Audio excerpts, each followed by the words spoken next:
Assalamualaikum warahmatullahi wabarakatuh.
Innal hamdalillah nahmaduhu wa nasta'inuhu wa nastaghfiruh wa na'udzu billahi min shururi anfusina wa min sayyiati a'malina. Man yahdihillahu fala mudilla lahu wa man yudlil fala hadiya lahu.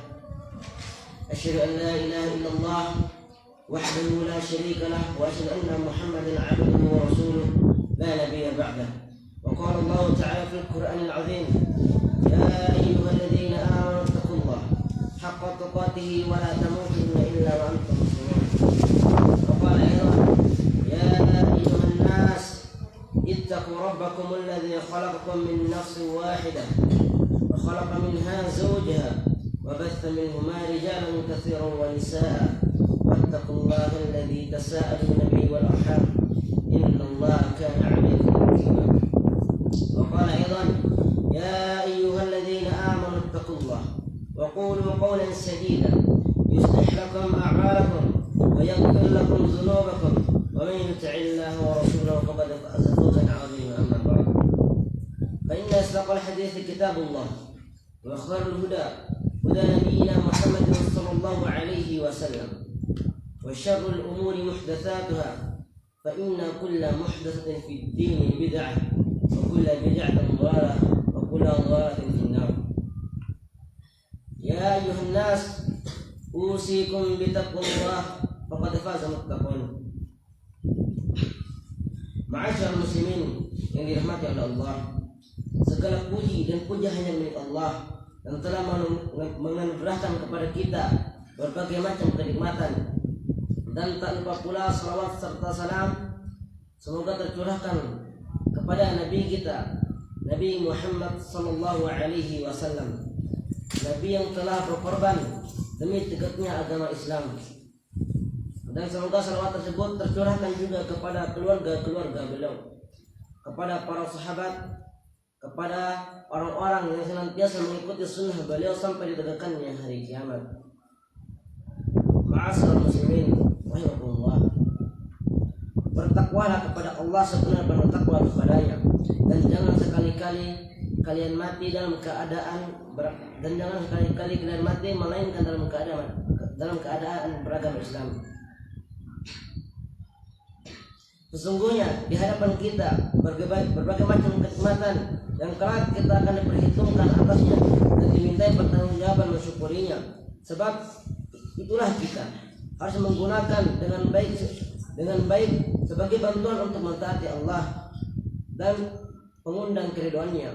Tetapi jika kita memakainya secara tidak baik, maka kenikmatan itu akan menjadi tipuan bagi kita tanpa kita sadari. Bahkan Nabi SAW tidak mengkhawatirkan kefakiran atas umatnya, namun beliau mengkhawatirkan jika dibentangkan berbagai macam kenikmatan seperti dibentangkannya berbagai macam kenikmatan pada umat-umat terdahulu, sehingga mengakibatkan persaingan dan kebinasaan. Ma'asyiral muslimin rahimakumullah, kita khawatir kalau saat ini kita berada di zaman yang dikhawatirkan oleh Rasulullah SAW, telah dibentangkan berbagai macam kenikmatan bagi kita, tetapi banyak orang di antara kita telah menggunakannya. Mereka berbangga-bangga dalam memboroskannya dan salah mempergunakannya. Rasulullah SAW telah menganjurkan kita untuk menghormati makanan, menghargai kenikmatan dan tidak menyia-nyiakannya. Bahkan Nabi SAW tidak pernah mencela suatu makanan. Justru jika beliau SAW menyukainya, beliau memakannya. Namun jika tidak, beliau meninggalkannya. Bahkan suatu ketika Nabi SAW pernah menemui sebuah kurma di tengah jalan. Lalu beliau bersabda, "Laula an akhafu an yakuna min as-sadaqati la akaltuhu." Andai saja aku tidak takut bahwa ini adalah dari barang sedekah, niscaya aku akan memakannya. Nabi SAW telah menerangkan, andai kala tidak karena ada yang mencegahnya, maka kurma itu pasti beliau makan, dan pasti beliau makan, tidak meninggalkannya begitu saja. Hal ini menunjukkan bahwa betapa besarnya perhatian Nabi SAW terhadap kenikmatan dan menjaganya agar tidak tersia-siakan. Pernah suatu ketika Ummul Mukminin Maimunah radhiyallahu anha menemukan sebuah kurma, lalu ia memakannya dan berkata, sesungguhnya Allah tidak menyukai kerusakan. Diriwayatkan dari Aisyah radhiyallahu anha berkata, Nabi SAW pernah masuk ke dalam rumah dan melihat sepotong roti yang terbuang. Beliau mengambilnya, lalu mengusapnya dan memakannya, lalu bersabda, "Ya Aisyah, ahsini jiwara ni'amillah, fa innama ma nafarat an qaumin fa'adat ilaihim." Wahai Aisyah, berdampinginlah yang baik dengan nikmat Allah. Sesungguhnya jika ia berlari dari suatu kaum, ia tidak akan kembali kepada mereka. Nabi SAW bersabda, "Idza saqatat luqmatu ahadikum falya'khudha falyumit ma kana minha min al-adha thumma ya'kulha wa la yad'ha lisyaitan." Jika terjatuh sesuap makanan milik salah seorang di antara kalian, hendaknya ia mengambilnya dan menghilangkan kotorannya, lalu memakannya dan tidak membiarkannya untuk setan. Maka Nabi SAW menyuruh untuk menjilat jari jemari dan menjilat piring. Beliau SAW bersabda, "Innakum la tadruna fi ayyi ta'amikum al-barakatuh." Sungguhnya kalian tidak mengetahui di mana di antara makanan kalian yang terdapat berkah di dalamnya. Hal ini semua merupakan penghormatan dan penghargaan terhadap nikmat Allah dan menghindari sifat sombong menyia-nyiakan makanan. Saudaraku, jika kita membandingkan antara ajaran Nabi SAW mengenai hal ini dengan apa yang banyak dilakukan oleh orang-orang saat ini, menghinakan kenikmatan, menyia-nyiakan makanan dengan boros, hal ini menunjukkan perbedaan yang sangat besar dan perlu dikhawatirkan mereka akan segera mendapatkan azab. Bisa kita lihat di acara-acara pernikahan, mereka mengadakan pesta besar-besaran dan aneka ragam makanan yang lezat, tetapi dimakan cuma sedikit. Sedangkan kebanyakannya dibuang di tempat sampah, dibuat di tempat sampah. Akibatnya timbul dua dampak negatif. Yang pertama, berbuat boros dan merusak harta. Allah Subhanahu wa taala berfirman, "Wa kulu washrabu wa la tusrifu innahu la yuhibbul musrifin." Makan dan minumlah kalian dan jangan berlebih-lebihan, sesungguhnya Allah tidak menyukai orang-orang yang berlebihan.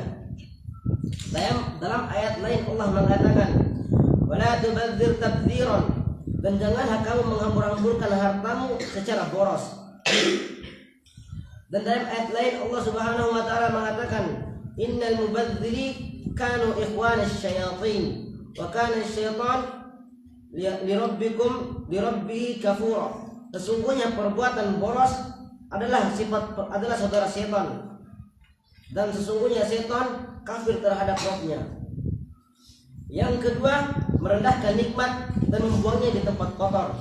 Jika Nabi SAW saja seperti yang kita dengar tadi, beliau menyuruh mengangkat potongan roti, dan beliau sendiri mengambil kurma di tengah jalan, serta menyuruh mengambil sesuap makanan yang jatuh agar dibersihkan lalu dimakan, dan menyuruh mengisap jari dan menjilat sisa makanan yang ada pada piring, tidak menyia-nyiakan nikmat Allah. Lalu bagaimana dengan orang yang berani membuang beraneka ragam makanan dan daging-daging di sampah? Sudah pasti hal ini kejahatan yang besar dan kemungkaran yang terang, yang dikhawatirkan akan turun hukuman kepada mereka. Jangankan membuang daging. Jika kita memotong seekor burung lalu membuangnya begitu saja tanpa memakannya, itu termasuk dosa. Sebagaimana yang diriwayatkan dari Nabi SAW. Nabi SAW bersabda, "Tak seorang pun yang membunuh seekor burung kecuali itu seekor burung kecil atau lebih tanpa alasan yang tepat, melainkan kelak Allah akan menanyainya tentang burung itu." Para sahabat bertanya, "Wahai Rasulullah, apa haknya?"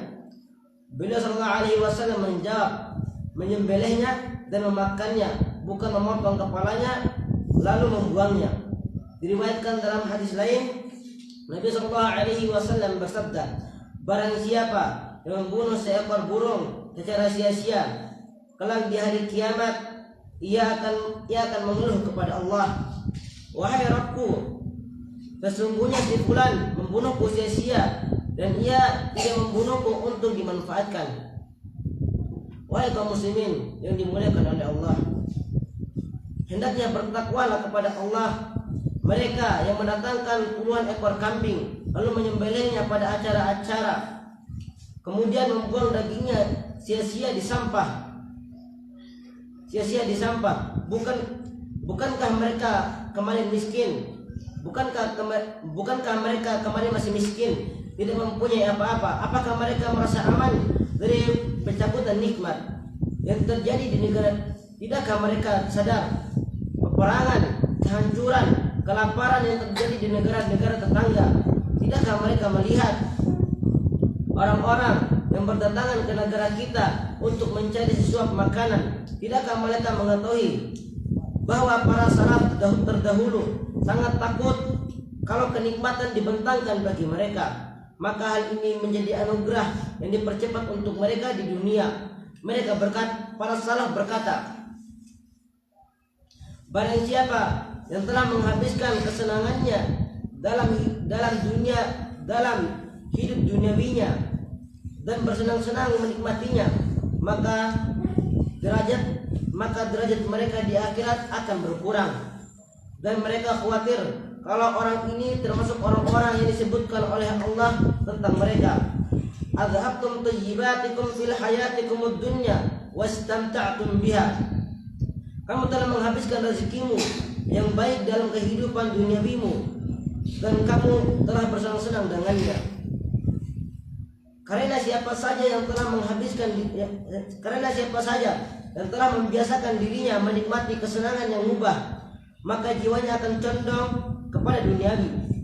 Dan setiap kali ia mengikuti hawa nafsunya, maka dirinya akan tertarik menikmati yang lainnya hingga ia sulit untuk menolaknya.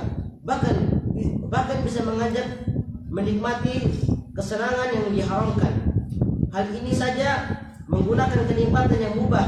Lalu bagaimana kalau dengan cara yang berlebihan atau menyombongkan diri? Tiada daya maupun kekuatan kecuali milik Allah yang maha tinggi lagi maha agung. Wahai kaum muslimin, bertakwalah kepada Allah. Sesungguhnya kenikmatan yang diberikan kepada kita akan dimintai pertanggungjawabannya. Untuk itu gunakanlah kenikmatan itu dengan baik dan tidak menyia-nyiakannya. Barakallahu li wa lakum fil Qur'anil 'azim wa nafa'ani wa iyyakum bima fihi minal ayati wadh dhikril hakim.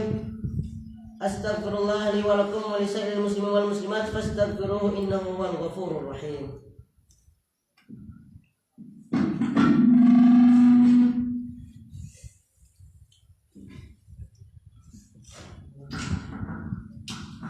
Innal hamdalillah nahmaduhu wa nasta'inuhu wa nastaghfiruh wa na'udzu billahi min shururi anfusina wa min sayyiati a'malina.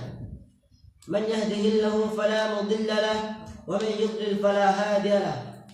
Asyhadu an la ilaha illallah wahdahu la syarika lahu wa asyhadu anna Muhammadan 'abduhu wa rasuluhu la nabiyya ba'dahu. Wa qala Allah ta'ala fatazawwadu fa inna khairaz zadi at-taqwa. Dan berbekallah kalian karena sebaik-baik bekal adalah berbekal dengan ketakwaan. Di khutbah kedua ini, marilah kita mengambil kesimpulan bahwa seluruh nikmat yang diberikan oleh Allah kepada kita pasti akan dimintai pertanggungjawabannya. Dan ingat, bagaimana kita menggunakan nikmat tersebut? Apakah kita menggunakannya untuk ketaatan atau sebaliknya? Maka bertakwalah kepada Allah dan gunakanlah setiap nikmat yang Allah berikan kepada kita untuk menambah ketakwaan kita kepadanya. Dan pada akhirnya mari kita sama-sama berdoa. Innallaha wa malaikatahu yusholluna 'alan nabi ya ayyuhalladzina amanu shallu 'alaihi wa sallimu taslima. Alhamdulillahirabbil alamin hamdan yuwafi ni'mahu wa yakfi majidah. Allahumma shalli 'ala Muhammad wa 'ala ali Muhammad kama shalaita ala Ibrahim wa ala ali Ibrahim innaka Hamidum Majid. Wa barik ala Muhammad wa ala ali Muhammad kama barakta ala Ibrahim wa ala ali Ibrahim innaka Hamidum Majid. Allahumma ighfir lil muslimin wal muslimat wal mu'minina wal mu'minat الأحياء منهم والأموات إنك سميع قريب مجيب الدعوة يا قاضي الحاجات. ربنا لا تؤاخذنا إن نسينا أو أخطأنا ربنا ولا تحمل علينا إصرا كما حملته على الذين من قبلنا ربنا ولا تحملنا ما لا طاقة لنا به واعف عنا واغفر لنا وارحمنا أنت مولانا فانصرنا على القوم الكافرين. اللهم إنا نسألك الهدى والتقى والعفاف والغنى اللهم إنا نسألك الهدى والتقى والعفاف والغنى اللهم إنا نسألك الهدى والتقى والعفاف والغنى. اللهم يا مقلب القلوب ثبت قلوبنا على دينك ويا مصرف القلوب صرف قلوبنا على طاعتك.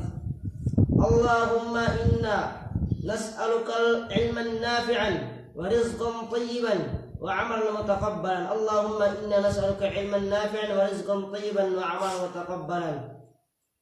اللهم اغفر للمسلمين والمسلمات والمؤمنين والمؤمنات الأحياء منهم والأموات إنك سميع قريب مجيب الدعوة يا قاضي الحاجات. ربنا اغفر لنا ذنوبنا ولوالدينا وارحمهم كما ربيانا صغارا. ربنا آتنا في الدنيا حسنة وفي الآخرة حسنة وقنا عذاب النار. وصلى الله على نبينا محمد.